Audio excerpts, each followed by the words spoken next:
विजय तिलक लगातार।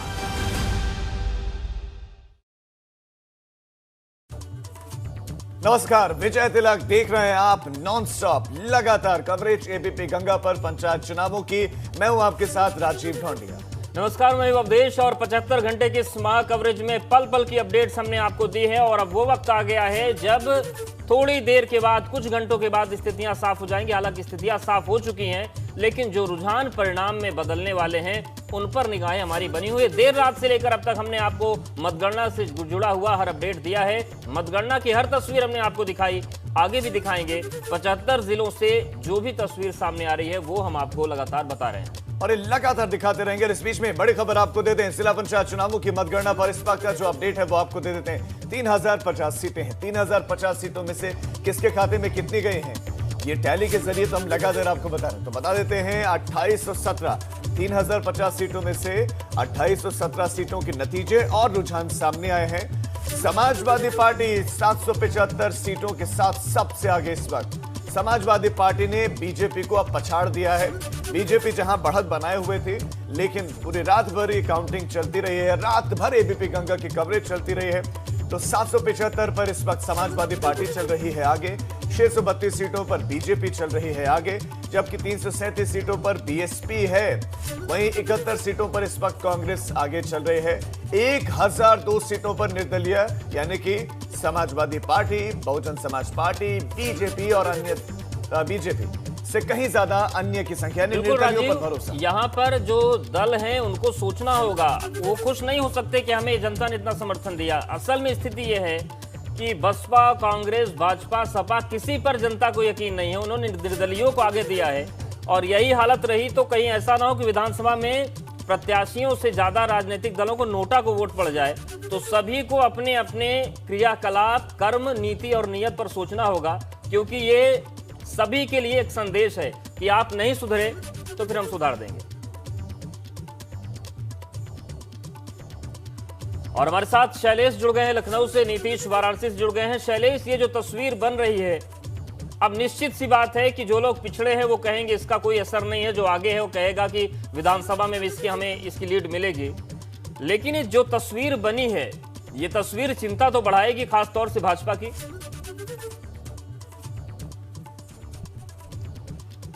बिल्कुल निश्चित रूप से अवधेश। और देखिए एक चीज़ और बताएं, अभी ताज़ा अपडेट ये है कि लखनऊ में 2 जिला पंचायत के परिणाम और आ गए हैं। वार्ड नंबर 19 और वार्ड नंबर 23, ये मोहनलालगंज और गोसाईगंज क्षेत्र जो है, इन दोनों के अंतर्गत आने वाले वार्ड हैं, जिनके नतीजे अभी अभी घोषित हुए हैं। अपने दर्शकों को बताएं, वार्ड 19 से अमरेंद्र कुमार ने बाजी मारी है, विजेता घोषित हुए हैं जिला पंचायत की सीट पर। लगातार अमरेंद्र कुमार जो हैं वो आगे चल रहे थे और आखिरकार उन्होंने अपनी जीत भी दर्ज कराई है। इसी तरह वार्ड नंबर 23 की अगर बात करते हैं तो नीतू रावत ने जीत दर्ज कराई है। देखिए अब तक 25 में से 13 सीटों के परिणाम सामने आ चुके हैं। ये दोनों निर्दलीय या किसी दल से हैं? समाजवादी पार्टी बढ़त बनाए हुए है। राजधानी देखिए अमरेंद्र जो है वो निर्दलीय और बाकी नीतू रावत का अभी क्लियर बताएंगे और चीज़ों को। दूसरी चीज़ आपको एक और बताना चाहेंगे अपडेश अपने दर्शकों को हम, कि अगर लखनऊ की ओवरऑल हम बात करें सीटों की, तो 25 में से 13 परिणाम आए हैं और लगातार समाजवादी पार्टी की बढ़त बनी हुई है। समाजवादी पार्टी जो है वो 4 सीटें जीती हुई है पहले से। दूसरी चीज़ अगर देखें ओवरऑल हम पूरे प्रदेश के आंकड़ों की बात करते हैं, तो जिस तरह से भाजपा की तरफ से दावे किए जा रहे थे कि सभी जगह पर अध्यक्ष उनका होगा, तो देखिए एक झटका लग सकता है। क्योंकि अयोध्या की जैसे हम बात करते हैं तो जो देर रात तक नतीजे थे, 40 में से 24 सीटों पर समाजवादी पार्टी ने कब्जा किया। इसी तरह से कुछ और जिले हैं जहां पर समाजवादी पार्टी जो है वो आगे नजर आ रही है, उसने ज़्यादा सीटें जीती हुई हैं। ऐसे में निश्चित रूप से राजधानी लखनऊ के जो आंकड़े हैं वो भी सबके सामने। ऐसे में निश्चित रूप से जितनी तैयारी की थी भाजपा ने, उसके हिसाब से एक झटका जरूर कहा जा सकता है।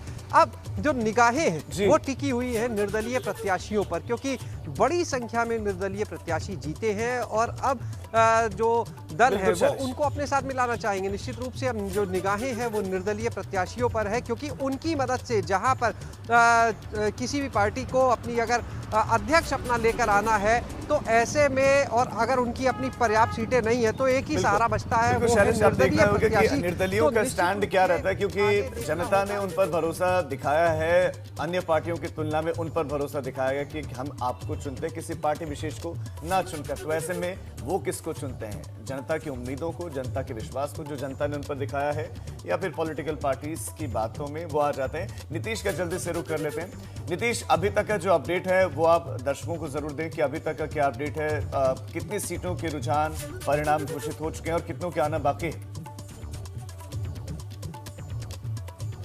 राजीव, अगर बात करें तो हर पार्टी के अपने अपने दावे हैं। समाजवादी पार्टी की बात करें तो 15 सीट, इसके साथ अगर बीजेपी की बात करें तो 7 सीट, लेकिन दावे अपने हैं। दावे 20 सीटों के बीजेपी के होने लगे हैं।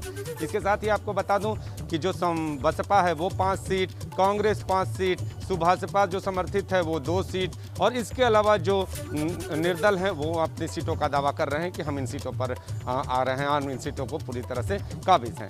अब स्थिति आपको बता दें कि यहाँ पर जिस तरह से समाजवादी पार्टी ने बढ़त बनाई है वो बीजेपी के लिए शोचनीय विषय है। शोचनीय विषय इसलिए है कि बीजेपी धीरे धीरे ग्रामीण क्षेत्र में अपनी पैठ बना चुकी थी। ग्रामीण क्षेत्र में कहा जाता था कि जिस तरह से कभी बसपा के जो वोट हुआ करते थे उसमें बीजेपी पूरी तरह से सेंध लगा चुकी थी, लेकिन इस चुनाव में सपा की बढ़त बीजेपी के लिए चिंता का विषय है। चिंता का विषय इसलिए कि आखिर उनके वोटों में किसने सेंध लगा दी, ये बड़ी बात है। तो देखना होगा, सोचना होगा और इसके साथ ही मंथन भी करना होगा कि चूक कहां हुई। नीतीश, बनारस में मेहनत भी ज्यादा हुई थी, दावे भी तो सेंध नहीं लगा दी कि जनता के नाक से ऑक्सीजन खींचा और जनता ने सियासी ऑक्सीजन खींचकर फेंक दिया।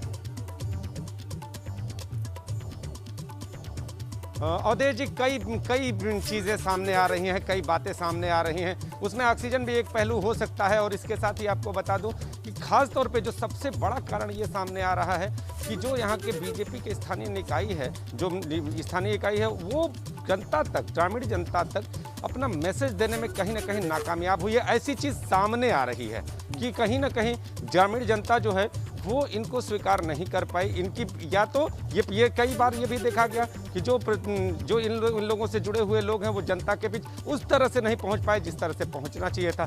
तो बहुत सारी वजहें सामने आ रही हैं और अब इन वजहों को आधार बनाकर मंथन ही एकमात्र उपाय है ताकि आने वाले चुनावों में। नीतीश, आपके पास लौटने एक बार जल्दी से फिर से शैलेश के पास चलते हैं। शैलेश, सत्ता पक्ष को हमेशा से बढ़त मिलते है इस तरह के चुनावों में, लेकिन बीजेपी को बढ़त मिलती हुई दिख नहीं रही। बीजेपी तो यहाँ समाजवादी पार्टी से भी नीचे और सबसे ऊपर तो इस वक्त अन्य चल रहे हैं।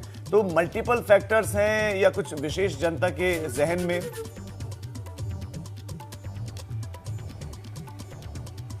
देखिए, अगर हम पूरे प्रदेश को लेकर चले तो जो पश्चिमी यूपी की अगर बात करें तो वहाँ पर ये माना जा रहा है कहीं ना कहीं जो किसान आंदोलन था उसकी वजह से भाजपा को नुकसान झेलना पड़ा है, नुकसान का सामना करना पड़ा है। जिस तरह से पश्चिमी यूपी में अगर हम देखें तो आरएलडी जो है वो भी अपने प्रत्याशी उतारती है और जीतते भी हैं उसके प्रत्याशी। इसके अलावा बाकी दलों की अगर बात करें तो जिस तरह से सपा को, बसपा को या कांग्रेस के जो प्रत्याशी हैं वो जीत दर्ज करा रहे हैं, यहाँ तक कि जो आम आदमी पार्टी है उसके प्रत्याशी भी प्रदेश में अगर जीत दर्ज करा रहे हैं तो माना जा सकता है कहीं ना कहीं जो भाजपा से कुछ नहीं है वो इन दलों की तरफ जा रहे हैं। दूसरी एक चीज़ जो अगर हमें देखें तो जिस तरह से यहाँ पर अगर हम इधर बात करते हैं, चाहे लखनऊ हो चाहे अयोध्या हो, यहाँ पर हम देख रहे हैं जिस तरह से समाजवादी पार्टी के जो प्रत्याशी हैं, अगर जो सीटें हैं उसकी बात करें कुल और भाजपा से ज़्यादा निकल कर सामने आती हैं तो कहीं ना कहीं चिंता की बात है, क्योंकि मंथन किया था बहुत पार्टी ने, कई दौर की बैठकें चलती हैं, लंबा मंथन होता है बिल्कुल, और बड़े बड़े सूरमा जिम्मेदारी संभाले थे शैलेश कि कैसे इस चुनाव को जीतना है, रणनीति बनाई गई थी। लेकिन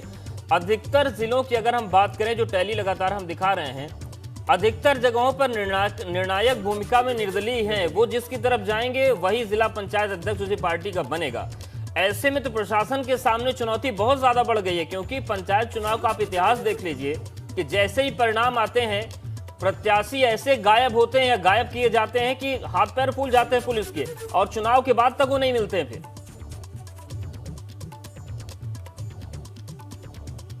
बिल्कुल बिल्कुल, निश्चित रूप से। और इस बार के तो जो हालात हैं वो सबके सामने, ऐसे में काफ़ी ज़्यादा मुश्किलें बढ़ सकती हैं। और बहरहाल इस समय सभी दलों की निगाहें जो हैं वो कहीं ना कहीं निर्दलीय प्रत्याशियों पर भी हैं, क्योंकि अगर उन्हें अपना अध्यक्ष लेकर आना है तो निर्दलीय प्रत्याशियों की मदद लेनी ही पड़ेगी। देखिए, जहाँ पर किसी भी दल ने अधिकतर सीटें खुद जीती हैं वहाँ पर दिक्कतें नहीं होंगी, लेकिन जहाँ पर निर्दलीय ज़्यादा है या किसी पार्टी को जितने कैंडिडेट्स की ज़रूरत है उतने उन्हें निर्दल से मिल सकते हैं, तो ऐसे में जाहिर सी बात है वहाँ पर जोड़ तोड़ होगा और ऐसे में मुश्किल मुश्किलें और बढ़ेंगी।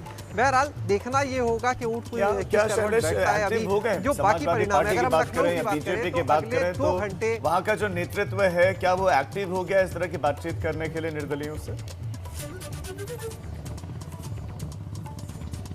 देखिए अंदर खाने अगर हम देखें तो जहां जहां जो भी दल, चाहे वो सपा हो चाहे भाजपा हो, खासतौर से भाजपा, जहां पे उनके हाथ से सीट जा रही है वहां उसे लेकर पार्टी के जो पदाधिकारी हैं उनमें मंथन शुरू हो चुका है। अंदर अंदर इस बात को लेकर चर्चा है कि आखिर उनका जो प्रत्याशी था वो वहां से क्यों जीत दर्ज नहीं करा पाया इतनी मेहनत के बाद। अगर हम बात करें भाजपा की तो जो मंत्री थे सरकार के, उन मंत्रियों को भी उतारा गया पंचायत चुनाव के लिए, जो वहां पर प्रत्याशी थे उनके समर्थन में उनको भी कई जगह पर उतारा गया। तो ये जो तस्वीर थी, जिस तरह से मेहनत की थी पार्टी ने, उसके हिसाब से जो नतीजे थे कहीं ना कहीं शायद जितनी उम्मीदें थी उससे कम ही हैं। हालांकि अगर हम देखें ओवरऑल नतीजों को तो भाजपा के पास सबसे ज़्यादा सीटें आई हैं, लेकिन फिर भी अगर हम देखें तो कहीं ना कहीं उम्मीद से कम है और अभी अंतिम परिणाम आना बाकी है। अंतिम परिणाम के बाद ये तय होगा कि किस दल ने कितनी बाजी मारी या निर्दलीय सबसे आगे रहते हैं, क्योंकि अभी तक जो स्थिति है कांटे की टक्कर की है। और ये अब इसके बाद क्या तस्वीर किस तरह से बदलती है। अगर लखनऊ की बात करें तो अगले मानकर चलिए 1.5-2 घंटे के अंदर तस्वीर पूरी तरह बिल्कुल तस्वीर बदल जाएगी। नीतीश, लगभग 1.5-2 घंटे। सवाल एक और भी है, जैसा कि आपने भी बताया, शैलेश भी बता रहे हैं कि ग्रामीण क्षेत्रों तक मैसेज नहीं पहुंच पाया।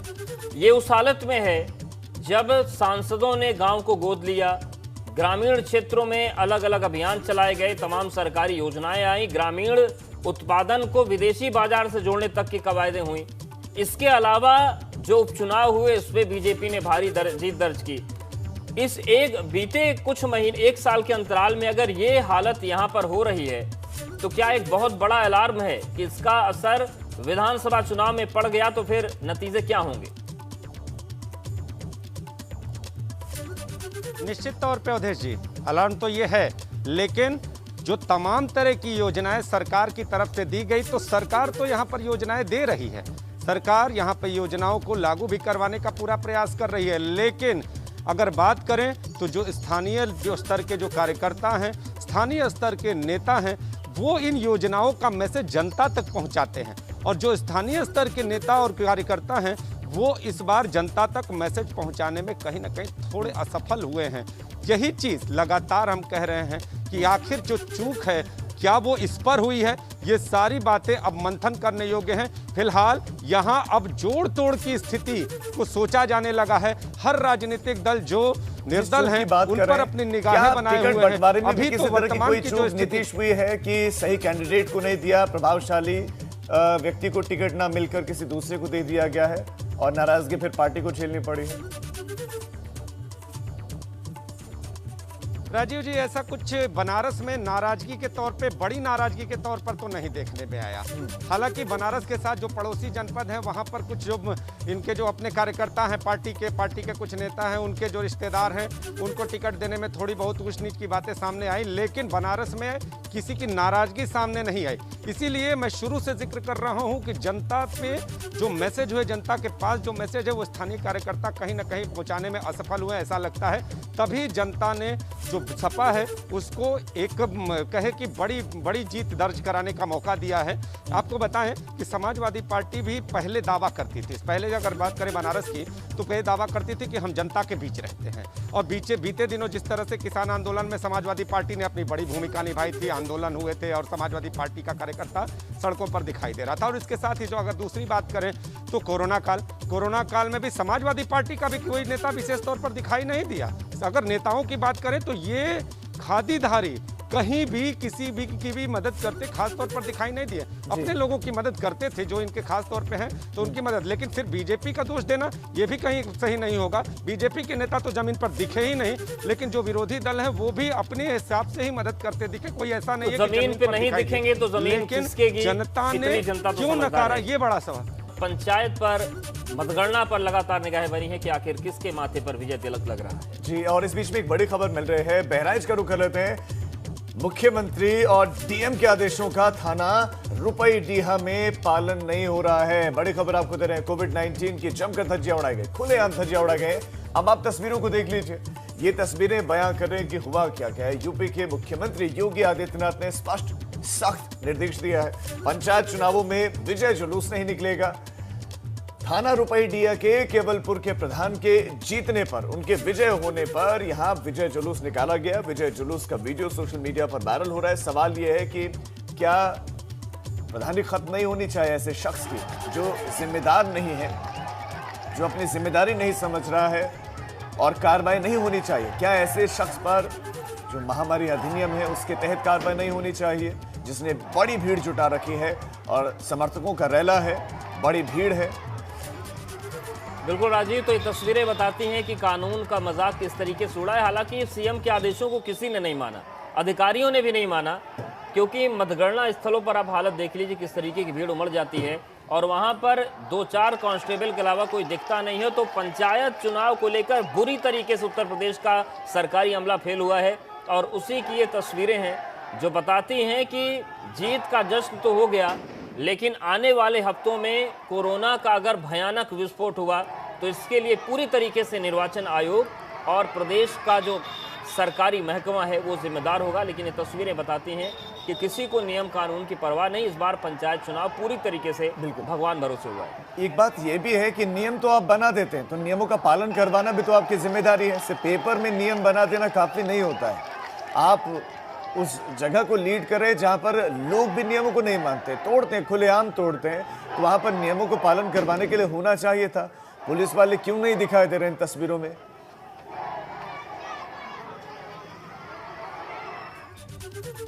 और बड़ी खबर गाजीपुर से है, जहां पर ओवैसी की पार्टी के पाले में भी 2 सीटें आई हैं। गाजीपुर की भदौरा 1 और 5 में ओवैसी की पार्टी जीती है, तो AIMIM ने अपना खाता पंचायत चुनाव में खोला है। गाजीपुर भदौरा 2 में, 3 में बसपा ने बाजी मारी है और गाजीपुर भदौरा 4 सीट पर निर्दलीय ने कब्जा जमाया है। तो असदुद्दीन ओवैसी की पार्टी भले ही बंगाल में फेल हो गई, लेकिन बिहार के बाद उत्तर प्रदेश में भी आंकड़ों का गणित, थोड़ा सा उस गणित में एंट्री तो मारी दी है पार्टी ने और गाजीपुर के भदौरा 1 में, 5 में ओवैसी की पार्टी जीती। और अनिल हमारे संवाददाता हमारे साथ जुड़ गए हैं गाजीपुर से। अनिल, AIMIM का इस तरह का प्रदर्शन, अभी आप बताइए कि अभी मौजूदा स्थिति क्या है? कभी कहीं और भी सीट्स हैं जहां पर तगड़ी लड़ाई है, जहां पर AIMIM दिख रही है? बता दें कि गाजीपुर का जो भदौरा इलाका है वो बिहार से सटा हुआ है और यहाँ के बूथ नंबर, वार्ड नंबर 1 और वार्ड नंबर 5 से ओवैसी की पार्टी ने जीत हासिल किया है, जो कहीं न कहीं बता दें कि ये जो इलाका है वो कंसारोबार के इलाके में शुमार होता है और ये मुस्लिम बाहुल्य इलाका है, इसलिए यहाँ पर ओवैसी की पार्टी ने जीत हासिल की है। अगर वही हम सत्तारूढ़ पार्टी भाजपा की बात करें तो भाजपा जो है मात्र 6 सीट पर सिमट गई है, जबकि बसपा ने गाजीपुर में 67 सीटों में बसपा ने 13 सीटों पर जो है जीत हासिल किया है। वहीं समाजवादी पार्टी ने 9 सीटों पर हासिल किया है। यानी कुल मिलाकर हम बात करें तो जिला पंचायत अध्यक्ष का जो चुनाव लड़ने की जो लोग बात कर रहे हैं, तो इसमें बसपा सबसे बड़ी पार्टी के रूप में गाजीपुर उभर के आई है, सपा सेकंड पर है और भाजपा की बात करें तो भाजपा जो है जो पूरे प्रदेश में जो जिला पंचायत अध्यक्ष के चुनाव लड़ने की बात कर रही है, लेकिन कहीं न कहीं उसको इस चुनाव के बाद काफी झटका लगा है। बिल्कुल, शुक्रिया आपका जानकारी और अपडेट्स को देने के लिए। तो AIMIM यानी कि असदुद्दीन ओवैसी की पार्टी के पाले में भी 2 सीटें आ गई। हालांकि गाजीपुर की इस बेल्ट की बात करें तो यहाँ पर सबसे बड़ी पार्टी बनकर, यानी कि सबसे ज्यादा नंबर जिस पार्टी के खाते में, वो बसपा निकल कर आई है। और यहाँ पर वक्त एक ब्रेक है, जल्द आओ।